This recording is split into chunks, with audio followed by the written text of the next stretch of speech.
Hi, I'm Cynthia Clark.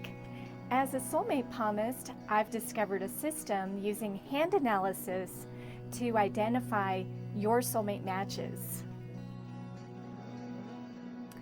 Greater love is possible for you. There are 6 keys to soulmate attraction. There are 10 heart chambers in your hands that show you exactly what you need to heal. I can help you untangle dating confusion and work with the vibrational energy to change your vibration. True love exists for you if you claim it. Join me at loveinyourhands.com and find soulmate love fast.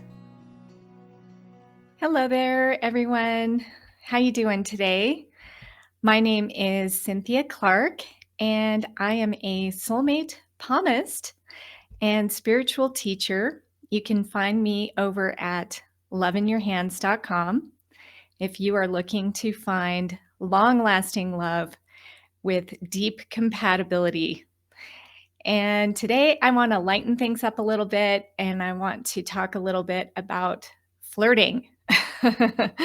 Okay, so if you're out there in the dating game, flirting is definitely part of the deal, and we sometimes need to just have fun and kick back a little bit and let our more playful side out into the world.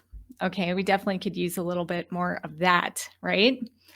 So I decided to talk about this, by the way, because I drew a card from my app, which is called DateMate Oracle, by the way, if you want to go find it.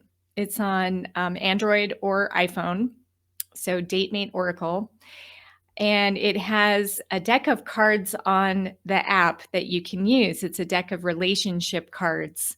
So it's really fun. And one of the cards that I pulled, and that's the one I pulled today, was foreplay and flirting. Okay, so time for fun and playfulness. Okay, so sometimes I take things very seriously and I can get kind of into my mode of, life is serious, right? And I've been talking about that in some previous live streams about how important it is to make commitments and do the work and master your lessons and all that stuff. But it's also important to play and have fun. So if you would like to play with my cards, this is a great way to do it. It's an app. It's free and it's fun. So I also want to tell you that flirting and the energy of flirting shows up in your very own hands. So you may not realize this, but your hands do reflect everything about you, including your emotional system and how you show up emotionally. And there's actually a marker that we just call the flirt lines, and they're located in your heart line. So I'm going to show you how you can read that in your own hands. And then we're also going to talk about 4 archetypes that I feel are the most likely to embody flirting energy. Okay, so, and we'll describe those as well. And you can also find those through your hands. So it's going to be kind of a fun, hopefully a fun episode today. So take a look at your hand. Okay, and I'm going to show you here. I drew out a hand. And if you're just listening later on to the podcast, what I want you to do is look at the uppermost line in your hand that is just below the fingers. This is called your heart line. And occasionally what will happen at the end of that line, you will have just what I call like a spray of lines. So they will actually just almost look like a fan. And you may have like a whole bunch of lines that just sort of shoot out from the one heart line. Okay, so this is what we're looking for. This type of configuration is called the flirt lines. And what that means emotionally, because again, we're going back to this is your emotional line in your hands. This is telling you how you relate to others emotionally. This is showing that you are super adaptable in your ability to adjust your emotional level based upon who you are with. Okay, so you can be very flirty and playful. It's somebody who can connect to somebody in multiple different ways, multiple different people. You can connect to them in that emotional realm, and you can modify and adjust your emotional response based upon who you are in front of.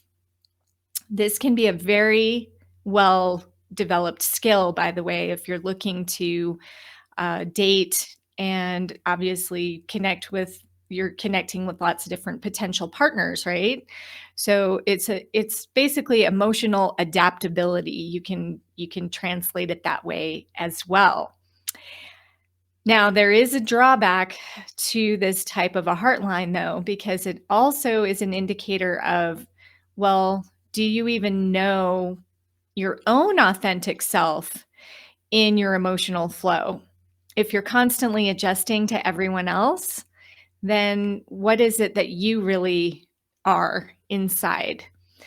And so it's a good time to just also check in with you and say, yeah, how would I normally respond to this? Or what am I really feeling inside? And am I in touch with those feelings? Am I expressing those feelings? Or am I just doing what I think somebody expects of me? Okay, so there you do need to kind of pay attention to that and just watch out for that too if it's a problem. But you can definitely have a lot of fun with this type of heartline, and you're going to connect with people very easily, and they're going to really enjoy your energy. And it shouldn't be difficult to make a good first impression, make a friend right away. All of those things that you need to do when you're kind of in that playful, flirty mode. Okay, so that is how this shows up. By the way, if you have these lines on your active hand, which is the hand that you write with, that means that you're going to be able to do this with acquaintances, more on your professional level as well. So you might bring it into your work, which can be a very good thing, especially if you're in sales. I would say that's a good sales skill to have if you have flirt lines. Um, and if it's more on your passive hand, which is going to be more of your inner realm, your closer realm, then you're also going to be doing it with your close family and friends, and you're going to be able to really adjust to their um, to their needs. Okay, so that's really what these flirt lines are all about. Okay, so I also want to just talk a little bit about the archetypes, the personality archetypes that show up in the hands. We actually have 22 different archetypes that show up, and I wrote about this in my book, Stories in Your Hands, and I talk about each archetype. And they form by the time you're about 6 years old, and they do represent some subconscious energy influences that will impact you for the rest of your life. So, if you happen to have one of these 4 archetypes, and I'm going to go over them right now, then you are probably more inclined to flirt, and it might be actually easier for you to meet people. It doesn't mean other types can't also do this or learn to do this, but some are just more naturally social and outgoing than others. So, the first one I want to talk about is the dreamer. And the dreamer you can identify if you have long fingers and a long palm, so kind of a narrow, skinny hand. And also if you have a strong ring finger. Okay, so the ring finger would definitely be quite a bit longer than the index finger. That's how you can identify a dreamer archetype. And this person is going to be in touch with pure potential. So they tend to not have an agenda, which is why it makes it so easy to flirt. They're just going to be open to whatever comes up. They're going to be very spontaneous. They're going to be the ones who suggest something kind of fun or maybe even a little crazy. Dreamer types usually are the life of the party. They definitely do not have any trouble just kind of going around, talking to people, meeting people, being playful. They're very good at that. So, if you happen to be a dreamer archetype, you can also help other people to open up that kind of inner child energy, that playful energy, that pure potential energy. So, that's a very positive trait that comes from the dreamer. Okay. So we also have another archetype. The second archetype I want to talk about is also a water hand archetype known as the butterfly. And so the butterfly is slightly different in how it looks. Okay, it's the same type of hand. So we're going to be looking for long fingers and a long palm. But instead of the ring finger being the dominant finger, we're going to actually look for the index finger or Jupiter to be the dominant finger. So it will be longer than the ring finger. And that's how you can identify a butterfly archetype. Now, butterflies are all about impermanence. So when you think about like letting things go, opening up to new possibilities, butterfly types can actually challenge you in your relationships and say, why are you holding on to that? It's time to try something new. And so when they're flirting, that's something that they can help you with, and they can kind of get you out of your comfort zone. They can identify, wow, look at this pattern that you have. Why don't you go ask that girl to dance? So if you have a butterfly who's a friend of yours, they're going to be the ones pushing you into the dance floor when you normally wouldn't do it. So that can be a really positive thing, and definitely I highly recommend hanging around butterfly people. If you're looking to make a change in your life that you're struggling with and you're holding on to maybe something that isn't easy for you. So if you're having a hard time getting out there and meeting people, that butterfly person can be just the thing. So they do very well with that, not only with themselves but with others. So the third archetype I want to talk about is the lover's archetype. And so we're going to move into a fire hand. Fire is, of course, very passionate and also adaptable. So both the water hands and the fire hands are quite adaptable, and that's due to their rectangular palm. So when you measure the palm, you look at it from the bottom of the middle finger to the wrist, will be significantly longer than from the edge of the thumb to what we call the percussion, which is the edge of the hand. So it will be rectangular in shape. And instead of long fingers, though, like we have with the water hands, we're going to have short fingers. And that's how we identify a fire hand.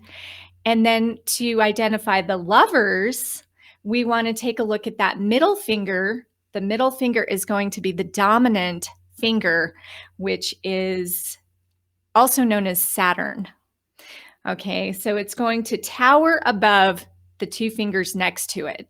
So we're not going to have a dominant index or ring finger. They're going to be significantly shorter than the middle finger. Okay, and of course, the middle finger is always the longest finger, but we're looking at the fingers relative to each other. Okay, so if you happen to have a fire hand, short fingers, rectangular palm, and a dominant middle finger, then you are a lover's archetype. And so what this means is that lovers they want to be paired up. They want to have relationships. They want to be in union. And they really do value that. Okay? They're balanced in their masculine and feminine energies, and they see the value of connecting. And the reason why they can make good flirts is because they can exude that sexuality, that energy of that god or goddess energy, right? That just like that charisma that says, come and be with me. Okay, so that's what the lovers is good for. They do bring a little bit of grounding too. So the flirting is probably going to turn into a much deeper conversation or something that pushes into something much more meaningful right away. So if you happen to meet a lover's archetype, chances are they're going to flirt with you in a way that's going to intrigue you enough that you're going to want to have a deeper conversation with them. Okay, so they may come and ask you about, the meaning of life or something like that. Okay, so they're really fun that way, and they definitely they will be very interested in you as a person, and they're going to want to know all about you because they are naturally looking to pair up. Okay, so that's a lovers. And the last archetype I want to talk about, so number 4, today we are going to look at the investigator archetype. So the investigator is somebody who has an air hand, okay, which we haven't talked about yet. So it's going to be somebody with long fingers and a square palm. So we're getting away from that rectangular palm, and we're shortening it and we're making it wider. Okay, but long fingers like a water hand. So that would be an air hand. And then we're combining that with a strong little finger. So the little finger held up next to the other fingers would actually come up above this upper phalange of what we call Apollo, the ring finger. And that would be considered a long little finger. That's how you can identify an investigator archetype. And investigators are the super curious types. They just want to know everything about you. They want to know everything about everything, in fact, and they're not afraid to talk about it. They tend to be very good communicators, and they're also really playful and funny. They tend to tell the funny stories. They're the ones who are going to be at the center of the party telling a really funny story about when they were drunk, 10 years ago or something. They're and everybody's going to be transfixed on them because they are so fun to be around. So these people, they have just this natural energy of, you want to listen to me. Okay, but they're doing it in a way that's celebratory. They know how to have fun. They know how to have fun. They can laugh at themselves, and they have no trouble doing that. So they will often bring out some of their best stories in a social setting or in an energy where they are connecting in a dating way. And it's just you could be very entertained by this person. Okay, so that is the investigator archetype. The investigator is also really sharp because, again, that curiosity, we've got all this air energy, which is curious, and they want to know everything about everything. They're going to be the ones they can point out to you in a crowd, like, you should go talk to that person, or you should maybe check out that person over there. They're so helpful in that type of a setting because they have sort of this instinct to just like, okay, this is who you should connect to. And they will also pick out maybe who to avoid, or, nah, don't worry about that. Don't bother with that person. So if you're online dating too, then maybe ask if you have an investigator around you, ask them, hey, should I even pursue time with this person? Or, they can help kind of sort through the junk. So if it works for you or not. So that's something that they bring as a gift. So, anyway, I hope you find today's episode fun on flirting. And by the way, if you don't have these four archetypes, it's okay. There's certainly ways to bring out your natural, charismatic, magnetic energy within all of the archetypes. And that's actually something that you can learn to do. And it's what I call the relationship genius. Everybody has a different relationship genius that they possess, just from knowing what their hand is telling them, their archetype. So, if you're interested in learning more, I have set up an entire dating platform on loveinyourhands.com where you can actually go in and discover your archetype and see if you have that flirty energy right away or not. And also, who are you most compatible with on that deep level, that deep subconscious level that carries way past just the first connection. So, if you're interested, just it's free to join, and it is a worldwide platform. So you can be anywhere in the world and you can join. So, thank you so much for watching and listening. And I look forward to connecting with you again very soon. Have a fantastic day, everyone. Take care.